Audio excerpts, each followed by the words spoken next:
तो दोस्तों, आज हम करने जा रहे हैं शुरू एक पॉडकास्ट मम्मी के साथ।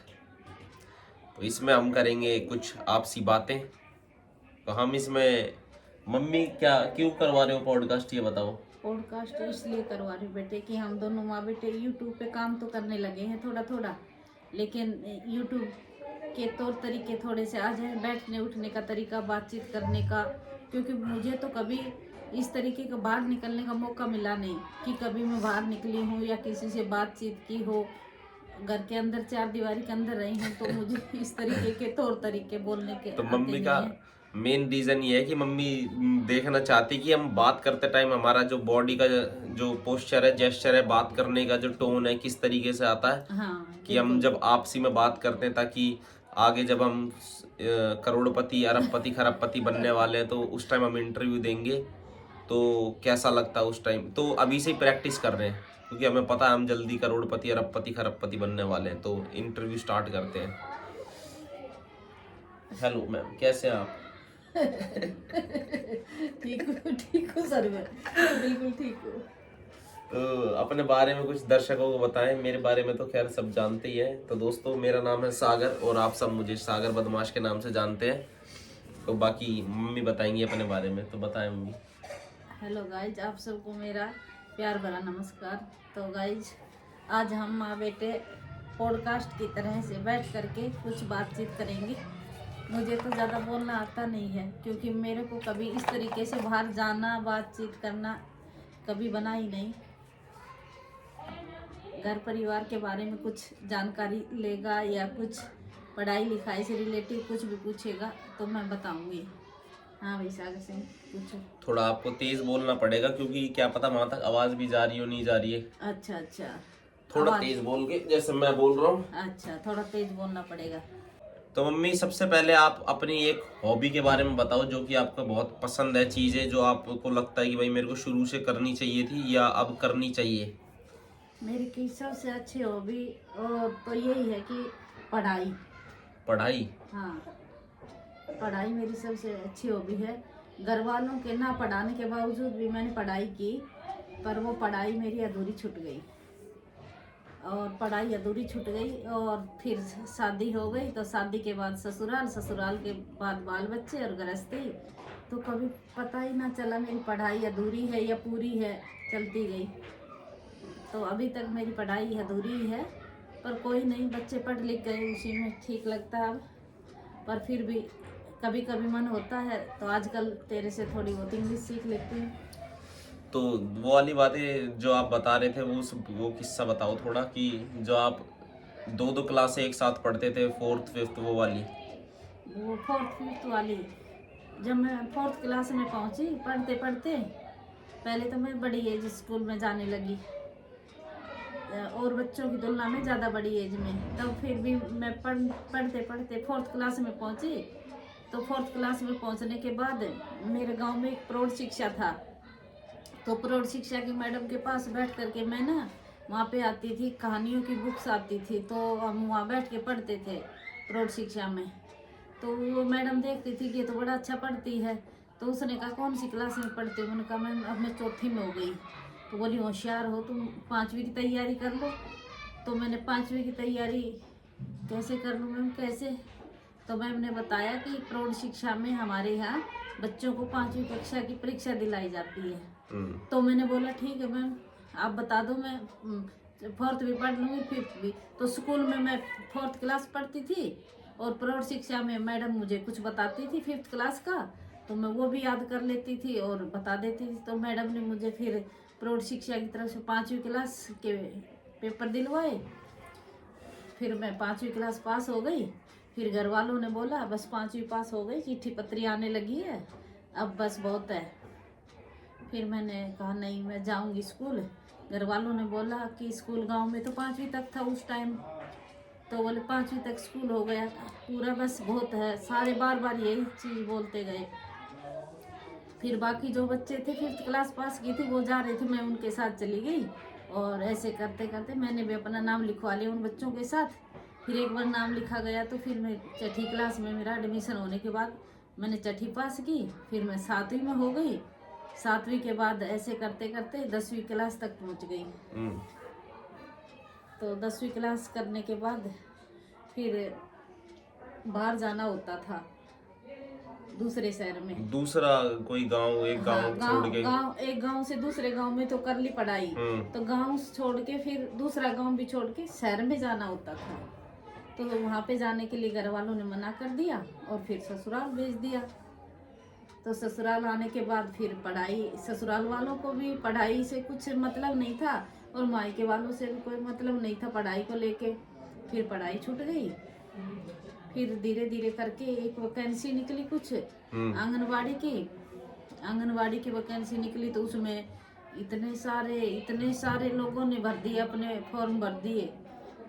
तो उसमें भी नंबर नहीं पड़ा, आते आते बच गया कि आएगा नंबर, नहीं आया। फिर बस उसके बाद कुछ ना नौकरी की कुछ तलाश की, ना नौकरी के बारे में कुछ कभी पता चलता, वैकेंसी क्या होती है मैं कुछ जानती नहीं थी उस टाइम पे। फिर बाल बच्चे होते चले गए। फिर बाल बच्चों में ऐसे धीरे करके ऐसे मैं बाल बच्चों के अंदर ऐसे फंस गई कि बस निकलना ही बाहर हो गया, मुश्किल हो गया। फिर बाहर नहीं निकल पाई मैं। तो बस ऐसे करते करते अब बच्चे बड़े हो गए तो थोड़ा फ्रीपन महसूस हो रहा है। तो दोस्तों अब हमें इतना पढ़ा दिया मम्मी ने, ग्रेजुएशन, पोस्ट ग्रेजुएशन। तो अब मम्मी भी अपनी थोड़ी थोड़ी पढ़ाई स्टार्ट कर रही है। तो मम्मी अभी हाल ही में थोड़ा इंग्लिश के ऊपर फोकस कर रही है अपना, और काफी कुछ सीख भी गई मम्मी। अब जो हम देखते हैं, जो बच्चों वाली स्टोरीज वगैरह होती हैं जो इंग्लिश के अंदर नहीं होती, वो राजा रानी वाली, तो अब इतना तो आपको आ गया कि आप समझ जाते हो। हाँ, सुन के समझ जाती हूँ, लेकिन बीच बीच में ना मीनिंग नहीं समझ में आते। तो कहानी का अभी भी पढ़ते लाइक बीच बीच में कुछ वर्ड्स जैसे कि नए नए आ जाते हैं, वो थोड़ा समझ नहीं पाते, लेकिन बाकी सेंटेंसेस तो समझ लेते हाँ, हो। सेंटेंसेस समझ लेती हूँ। जैसे अकबर बीरबल की कहानी पढ़ते समय ना कुछ ऐसे आ जाते वर्ड वो जो समझ नहीं आते, बाकी धीरे धीरे बनाने लगी हूँ सेंटेंस छोटे छोटे। और सबसे बड़ी बात तो ये चीजें समझने लगी हूँ ना, जब दो लोग आपस में बातचीत करते हैं तो बीच बीच में जो इंग्लिश के वर्ड लेते हैं ना, वो वाले वर्ड पहले समझ नहीं आते थे कि क्या बोल गए या किस चीज को बोल गए। तो वो धीरे धीरे करके थोड़ा थोड़ा समझ में आने लगा है। तो इसलिए तो मेरे को ज़्यादा लगा कि कुछ थोड़ी बहुत इंग्लिश सीखनी चाहिए। तब से मेरा विचार बना कि मैं खाली टाइम में थोड़ा इंग्लिश सीखूं, और सीख भी रही हूँ। Very good. तो ये चीज़ थी, ये हो गया मम्मी के पढ़ाई के बारे में। तो अब आपसे क्या सवाल पूछा जाए। पढ़ाई के बारे में तो खैर सबको पता ही चल गया कि कैसे कैसे क्या पढ़ने के। तो आपके टाइम पे मम्मी क्या कुछ विचारधारा थी लोगों की, जब मतलब लड़कियों को पढ़ाया नहीं जाता था, या आपके टाइम पे किस टाइप के बच्चे थे, ये बताओ कि पढ़ाई को लेके उस टाइम के बच्चों में या बूढ़ों में क्या कुछ था लड़कियों को लेके।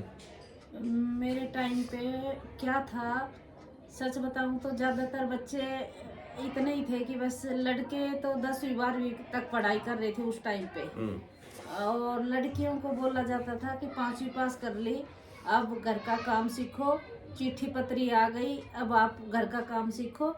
और बस वही था कि 15 जैसे ही 15 तक लड़की पहुंचती थी, बोलते थे अब इसकी शादी कर दो। तो बस 5वीं पास करवाना, और उसके बाद में कोई बच्चा अगर सीखना चाहता है ज़्यादा से ज़्यादा तो सिलाई सीख लो, और कुछ घर की जो छोटी मोटी चीज़ें जैसे कि कुछ खिलौने वगैरह कतरन से बनाना, ये पायदान बनाना, गलीचे बनाना, घर में बैठ के कोई चीज़ सिंगारना, चुन्नी में लेस लगाना, इस तरीके की चीज़ें घर में बैठ के करते थे। बाकी और कोई उस टाइम पे नहीं था ऐसा सीखने, किसी चीज़ के सीखने का जरिया नहीं था। तो धीरे धीरे करके गांव में सिलाई सेंटर भी आया, उसमें कुछ बच्चों ने सिलाई सीखी लड़कियों ने मेरे सामने। बाकी इसके अलावा 5वीं के बाद कुछ करने का था नहीं। 5वीं के बाद जो लड़के जाते थे दूसरे गांव में ही जाते थे। मैं अपने परिवार में अपने आसपास के लड़कियों में मैं पहली लड़की थी जो मैं 10वीं तक पहुंची और 10वीं पास कर पाई, पहली लड़की थी। Very good. तो आपको मुबारक हो 10वीं पास करने की पहली लड़की। तो गाइज होप आप पॉडकास्ट इंजॉय कर रहे होंगे। तो गाइज होप करता हूँ आप पॉडकास्ट इंजॉय कर रहे होंगे। तो अभी कितना और लंबा 10 मिनट का बन गया। 10 मिनट का बन गया तो इसे रोक लो, दूसरा शुरू कर लो। डाल दो ये वाला पॉडकास्ट। हाँ डाल दो। तो दोस्तों ये है पॉडकास्ट का पार्ट 1। तो होप करता हूँ आपको पॉडकास्ट में मज़ा आया होगा। तो अभी और भी बातें मम्मी से पूछेंगे, तो उसके लिए आप जब तक वीडियो को लाइक कमेंट शेयर और चैनल को सब्सक्राइब ज़रूर करना। तो ये है पॉडकास्ट का पार्ट 1। तो पार्ट 2 भी इसके बाद हम अपलोड करेंगे, तो जब तक के लिए सब्सक्राइब कर लेना। और आप भी अपनी मम्मी से बातचीत करा करो घर में बैठ के, ताकि इससे उनका भी स्ट्रेस दूर हो और आपका भी स्ट्रेस दूर हो, और एक क्या मम्मी बॉन्डिंग भी बनती है, थोड़ा बातचीत। बाउंडिंग भी बनती है, लगता है कि हाँ हम अपने बच्चों के साथ कुछ बोल पा रहे हैं। कि कुछ चीज़ें तो ऐसी होती हैं माएँ बच्चों के सामने बता भी नहीं पाती हैं, है ना। तो थोड़ा सा कि भाई मैं भी पढ़ती थी या मेरे भी इच्छा थी, कभी बातचीत नहीं होती। पहले बच्चे छोटे होते हैं तो बच्चों को छोटा समझ के कुछ नहीं बताया जाता, फिर बच्चे बड़े हो जाते हैं तो बच्चों के पास इस तरीके का पूछने का कुछ बनता नहीं है, तो नहीं बता पाते हैं। तो दोस्तों यही सब चीज़ें हैं भाई। हमारे पेरेंट्स ने बहुत स्ट्रगल करा हमें पढ़ाने लिखाने के लिए, तो हमेशा उनकी रिस्पेक्ट करो और उनको हमेशा सपोर्ट करते रहो। धन्यवाद। तो दोस्तों मिलते हैं नेक्स्ट पार्ट में, जब तक के लिए धन्यवाद। तब तक आप वीडियो को लाइक शेयर और चैनल को सब्सक्राइब करें और कमेंट करके जरूर बताएं हमारी पॉडकास्ट कैसी लगी आपको। Thank you.